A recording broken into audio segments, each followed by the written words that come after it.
Hi, it's Gina Valina again. Oh, I'm so sorry. It took me so long to get back to you. Honestly, I kind of forgot I ever started to read this story. But here I am again, and I hope you'll forgive me. I hope you'll enjoy, the next chapter. So here we are. The Girl in the Well Is Me by Karen Rivers. And I'm going to read it, Gina Valina. Okay, here we go. Second chapter, Erased. I can't see myself at all, partly because it is dark in the well, and partly because I can look up and I can look straight ahead, but the rest of my body is all stuffed down below my shoulders like a sausage in its skin. I feel as if I've been erased from the neck down, like my body is not really here with me. I'm just ahead, alone. My body is separate from me, but I can still send me messages like, ouch, all the parts that hurt, all the parts that are dangling, all the parts that are wedged. Those parts are all messaging me at the same time so that my brain just feels white, fuzzy, painful noise. I take a deep breath and hold it, and it feels like a whole army of tiny samurai soldiers are stabbing into my non-existent sides. I can feel it, but at the same time, it feels like it isn't happening to me. When I shift my weight, my leg throbs like a giant heart, sending the pain up through my veins. My body is the internet, and my brain is my email, and it's receiving the news. Ouch, ouch, ouch. Love my legs at therestofmybody.com, emailing me from the black nothing below. Black. Like a black hole. Like we learned about in science, just waiting to pull everything in and unravel it into a backward explosion. I don't get how that works, how things can implode. But I didn't put up my hand to ask. At school, I'm invisible. It's part of the plan. I don't want anyone to really notice me because till I was part of the Mandy, Candy, Sandy alliance, until I was safe in a group of friends, until I was one of the girls. Ha! Ha! I'm such an idiot. I should have picked someone else, anyone else. That kid with the purple glasses. That girl with the birthmark that leaks down her face onto her neck. The BFFs who wear their long blonde hair and matching hairbands every day. I could have made that work. I could have been whoever they wanted me to be, I guess. But now, where am I? Down a well. Totally alone in the dark. Some pretty bad things that have happened to me in the dark include 1. Accidentally stepping on our old dog Hayfield and breaking his back leg. 2. Slipping down the stairs when I took a wrong turn to the bathroom at a sleepover at Molly Fortin's house in 2nd grade. And 3. Being stuck in a well. Where are you? I yell. You guys! Don't leave me! Oh, don't get hysterical, says Sandy. I have to stretch my hearing to hear the max, to even catch what she's saying. Her now tiny face blocks the distant light for a second, and then it disappears. I blink and blink. My eyes are starting to adjust. My heart slows back down a tiny bit. I can see the well wall. I can see the outline of bricks. Help! I yell again. Help! Help! Help! Help! Help! Stop yelling, yells Candy, appearing, her teeth shining like tiny flashlights. We are helping, duh. She's starting to sound a whole lot less caring and a whole bunch more annoyed, like this is something I've done to her, like I've really inconvenienced her. My insides curl up and pinch. I can see your teeth. No kidding, she says, and disappears again. Then Sandy appears, scowls and vanishes. I wish Sandy was the one who had fallen down the well. I wish she was the one who was small enough to fit. Or maybe I just wish another well would open up next to this one and she would go shooting down it like a water slide and land in the big ball of lava in the center of the earth. Or maybe past that, maybe in China. If I could actually fall that far, it might be pretty cool if only the tunnel was just a bit wider and smooth as marble and all my skin didn't get rubbed off on the way. No one welcomes a kid without skin when they suddenly pop up in the middle of a busy intersection in Shanghai or someplace else that is Chinese. They'd probably scream. They'd probably run. Maybe they'd think I was a ghost or a monster risen from the sewers. If a Chinese person with no skin suddenly fell up here and appeared from the sewer at the corner of Main and First, the people in this podunk town wouldn't exactly be giving them a warm hug and a Dr. Pepper. They'd call the sheriff. They'd have that person in the slammer before you could say, "Are you okay?" You'd have people calling CNN posting that an alien had landed taking selfies with the poor thing. Someone would declare that the zombie apocalypse had started, and then before you knew it, the whole town would probably drive to Dallas in a mass excavation. I mean evacuation. I didn't mean excavation. In their big, dusty pickup trucks, kids hanging out of the back with hunting rifles ready to shoot the undead. I can't hear the girls anymore, so I remind them I'm here by yelling some more. My voice is getting tired and heavy, and trying to use it is like trying to lob a bowling ball uphill. I can't hear their voices, but I'm sure I can still hear giggling. It's not funny, I say, but they must think it is because they don't stop. I'm bleeding, I shout. My voice is scratchy as an old smoker's. I'm scared, I add in a quieter voice. I'm glad they can't hear me because admitting it would just make them laugh harder. Mom once told me that I take everything too seriously, and maybe that is one of those things, but maybe it is funny. I force a laugh, but the thing is, it isn't funny. Not even a bit. "Oh, sorry," says Mandy, suddenly face first back in the hole, her braid hanging down like Rapunzel's, just like Candy's did before, but nowhere even close enough to touch. Mandy has the longest hair. She has never had her hair cut, not even once. When she sits down, she can tuck the end of it under her butt. We were just talking about, like, something else, but now we're going to save you. Candy, I mean, Mandy, come on, hurry. I'm going to die.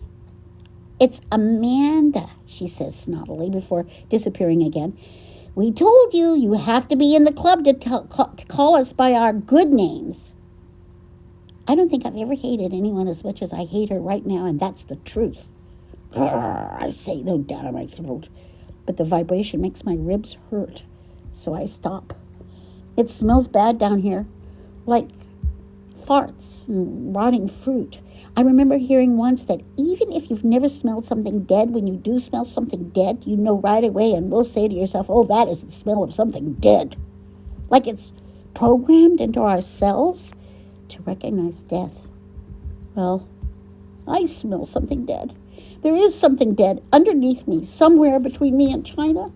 Maybe the dead thing is the last person who fell down the well, the last person who tried to join their stupid club and stood on the board to sing the national anthem. Maybe the whole well is full of dead kids. My heart starts to pound really hard. "Seriously, hurry," I cry. "You guys have to get me out. There's something dead in here." "What is it?" Candy yells like it matters. I don't know. I can't see anything." "Is it a zombie?" Sandy says unhelpfully. "That is not funny." "Calm down," calls Amanda in a singy-songy voice. And then, boo! Her laugh echoes around me. I want to plug my ears so bad, but I can't. I can't do anything but listen. Boo! She can hardly even say it. She's laughing too hard. I've decided now for sure that Amanda is my least favorite. She has red hair and white skin, and freckles crawl all over her face like amoebas. Her teeth look like chiclets wedged crookedly into her gums, or they would if she brushed them often enough to keep them white. Sandra Sandy is blonde and has braces already because her uncle is an orthodontist, and Candy is a brunette. No one calls Candy anything except Candy. I don't even know what else to call her. Her teeth are totally perfect naturally. Everything about her, well, how she looks is totally perfect naturally. That's why she makes all the big decisions. She's the leader. I didn't even know them yet when I figured that out. You can just tell. It's something about the way she walks and the way she dresses and the way the other girls are trying to walk like her and dress like her, but they aren't quite as good at it. They just look like imitation Candy, not the real thing. They look like they want so bad to be the real thing that they would do anything, like sell their soul to the devil maybe if he made those kinds of deals. Like drop the new kid down the well even and laugh about it. I said they were the popular girls, but I left out the part where they are also the meanest girls in the whole 6th grade. But obviously popular and mean are tied together so tight. They're like those knots that just tighten and tighten no matter how slow motion the sun throwing a shower of golden sparkles into her hair, which is maybe now freed from its braid, bouncing perfectly like in a shampoo commercial.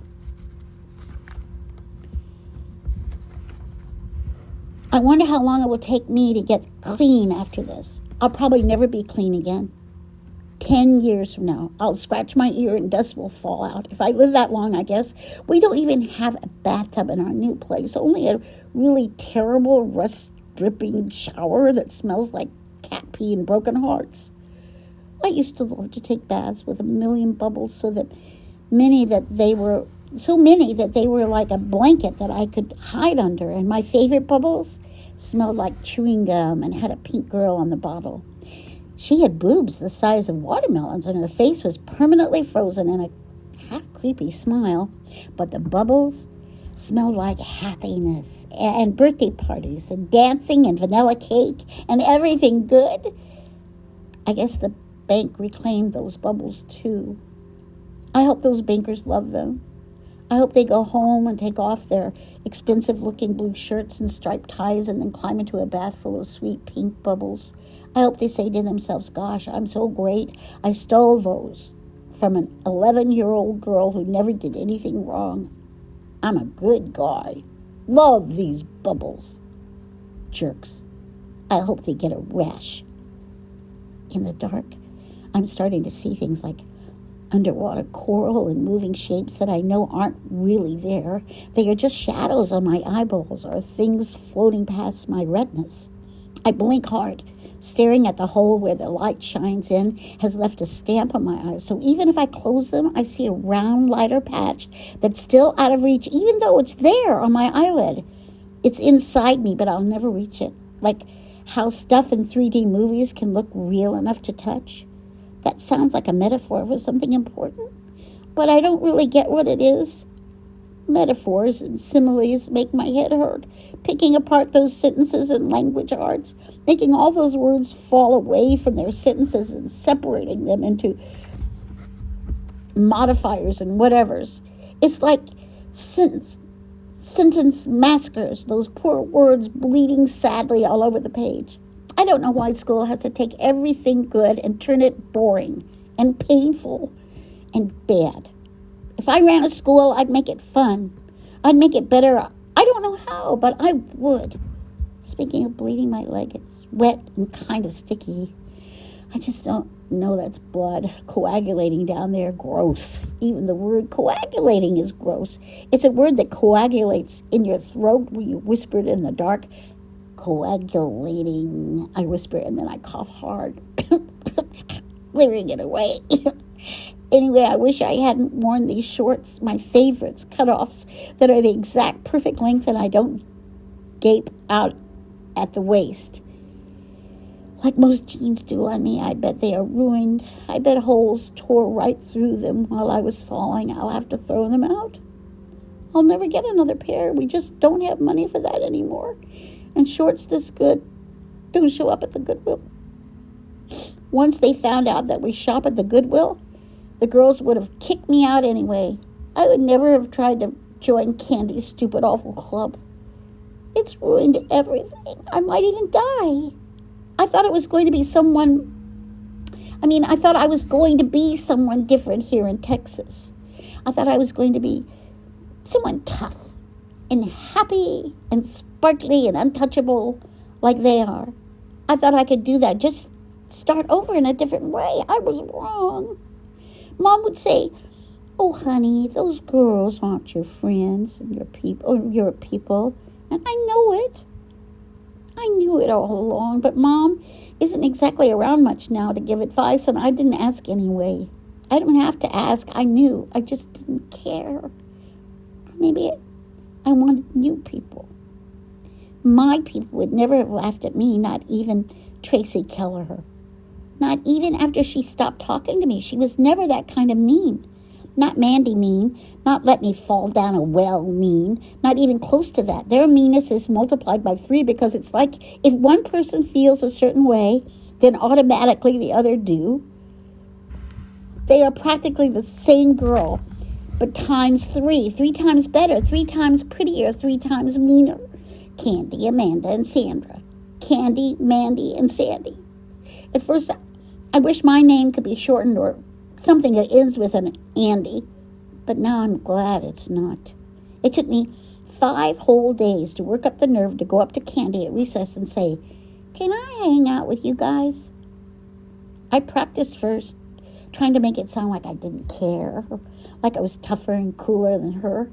And when I finally said it, I stared at a tree behind her, watching a bird hop from one branch to another.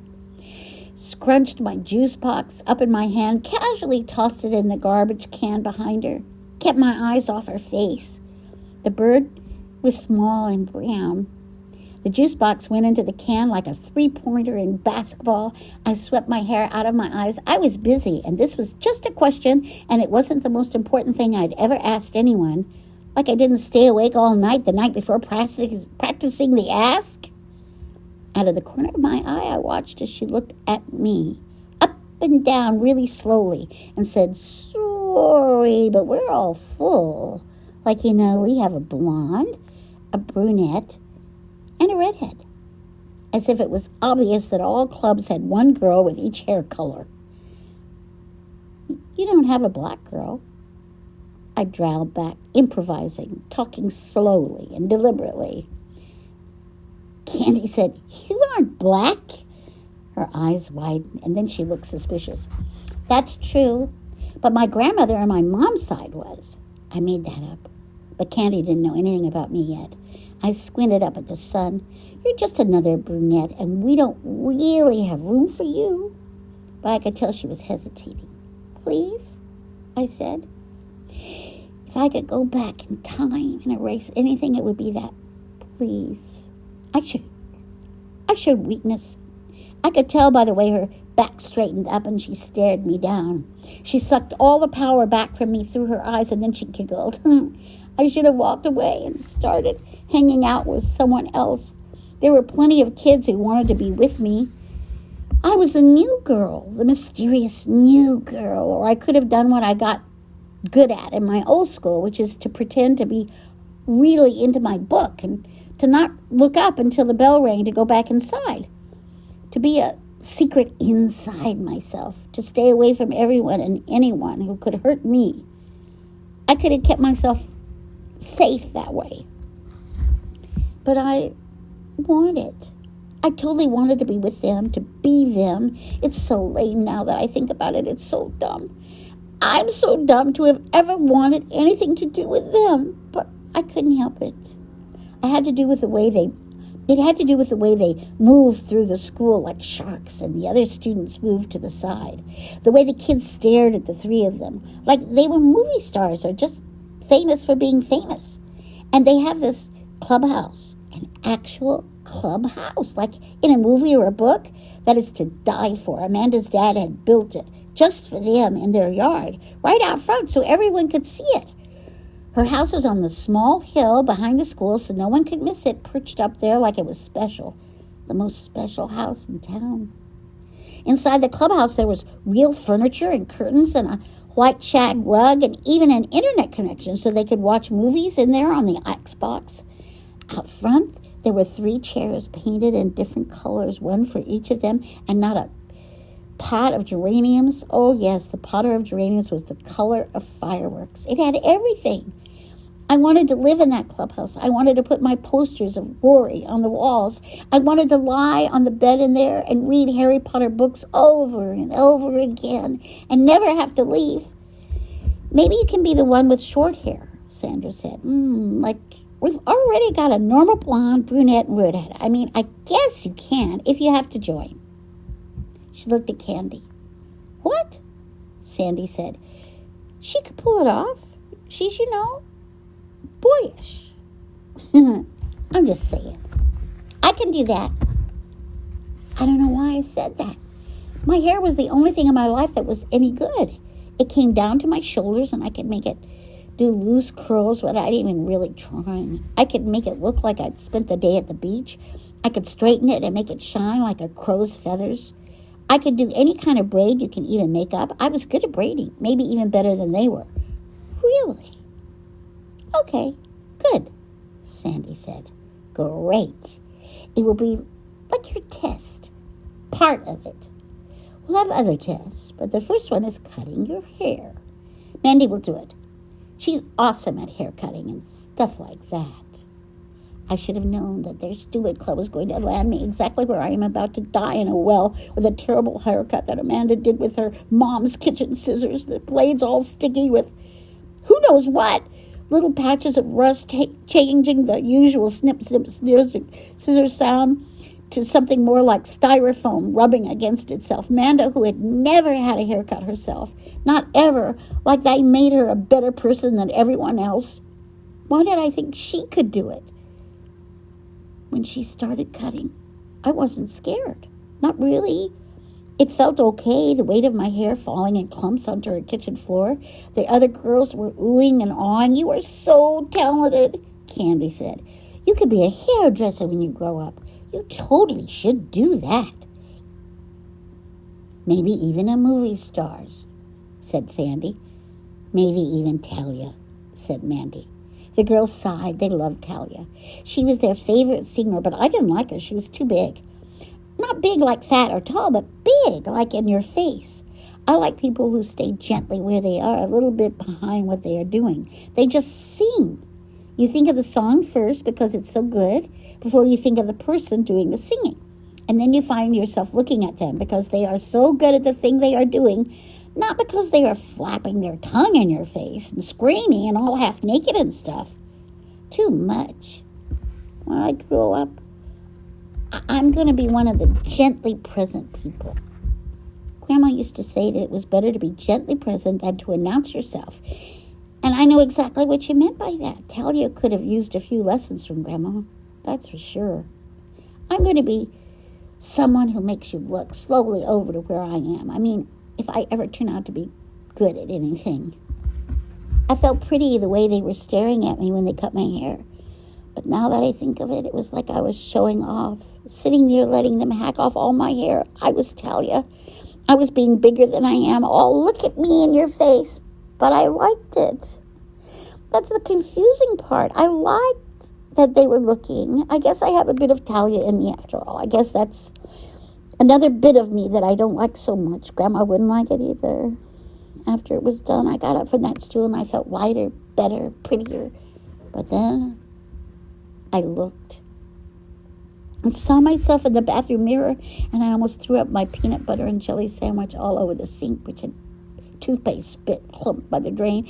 I swallowed just in time. In that mirror, I looked pale and sick and weirdly exposed, hairless, like some kind of newborn animal that should be cute but isn't. My freckles stood out on my white skin like flecks of blood on paper. My bangs were so high up on my forehead that I looked like someone who had just got some super surprising news. There were clumps and bits of hair sticking out, and even one patch above my ear that looked bald. Wow, I lied. It's so awesome and like sick. I'd never said that word out loud before to mean good. And I felt dumb and wrong in my mouth. And then again, my hair looked dumb and wrong on my head. And I looked dumb and wrong in the mirror. And everything about my life was totally dumb and nothing wrong. Totally wrong. Everything wrong. And totally sick. Not in a good way. I forced a grin at myself in the glass, which didn't make me look happy. It just made me look crazy. I made my smile look real by crinkling, my eye corners. Smiz, like that woman on TV always says, smile with your eyes. My eyes started with tears. I love it, I said again, and I almost believed me. I loved the way it felt. That wasn't a lie. My head was so light without hair, I think I did feel like a boy, strong and wiry in some way I hadn't known before. I'll fix it at home, I said, when Amanda tried to smooth down a cowlick on my crown with her palm, like my head was suddenly her property. Okay for her to touch. I dodged out from under her hand. I know how. I have good hair stuff. I rubbed my fingers along the soft fraying at the hem of my shorts. It made me feel safe, like I was still me, standing there in my favorite shorts. I pulled my socks up to my knees and stood up. What's next? I said, grinning. Like I was having fun, not like I was about to puke or faint or both. I pretended not to see Candy and Sandy whispering to each other. I pretended not to notice how they were giggling. I bet my socks are now covered with blood. I can't see them. They must still be there. I bet they are filthy and wrecked. Everything is filthy and wrecked. My shorts, my socks, me, my so-called life. I tried hard to not cry again. What's the point? Mom's a crier and it never got her anywhere. And when those girls cut my hair, my biggest worry, other than how awful I looked, was how Mom would cry when she saw it. Your hair, she'd say, what did you do? She loved my hair. Even now that she was working all the time and could barely stay awake when she wasn't, she liked to brush my hair while we watched TV together, me leaning back on the couch and her standing behind, brushing and brushing and brushing. We haven't watched anything for a while, actually. We haven't done it since we moved here. We haven't seen a single episode of our favorite show, The Singer, since Dad went to prison. Maybe it's not even on anymore. I wanted to ask the girls, but I thought they'd laugh at me. Maybe watching The Singer isn't cool anymore either. Here, Candy said. She reached over and sprayed something onto my head. Right away, my lungs almost slammed shut. I gasped and coughed. It's just hairspray. Settle down. The hairspray smelled like plastic and disinfectant, like everything I've ever regretted doing. Like that time I put salt in Robbie's Coke as a joke, but I used too much. I didn't know that he was going to just gulp it down in one swallow like that. Who does that? Anyway, he drank it all and had to go to the hospital because something bad happened to his kidneys. I knew I was the worst person in the world. When he was loaded into the back of the ambulance and his skin was the color of snow, the smell of the hospital made me gag, and he said, "Stop making this about you." And his eyes were all red from crying, and I was so embarrassed and sad for both of us that I pretended to get mad, and I ran out to the parking lot and waited by the car for Mom and Dad to finally come out, and Bobby had to stay the night. "Oh, oops," Candy shrieked. "That's not hairspray, it's some cleaner stuff, Lysol." "Is that for toilets?" "Sorry." I shrugged, like it didn't matter. And I guess it didn't. None of that matters now. Now I'm stuck in a well. And if my mom finds out about this, I'm pretty sure that she's going to be so brokenhearted that she'll collapse.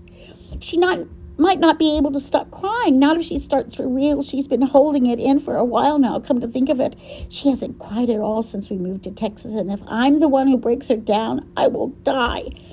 I won't be able to stand it. On the bright side, if I'm dead, I guess she won't be so disappointed about my hair. She'll just be sad, period.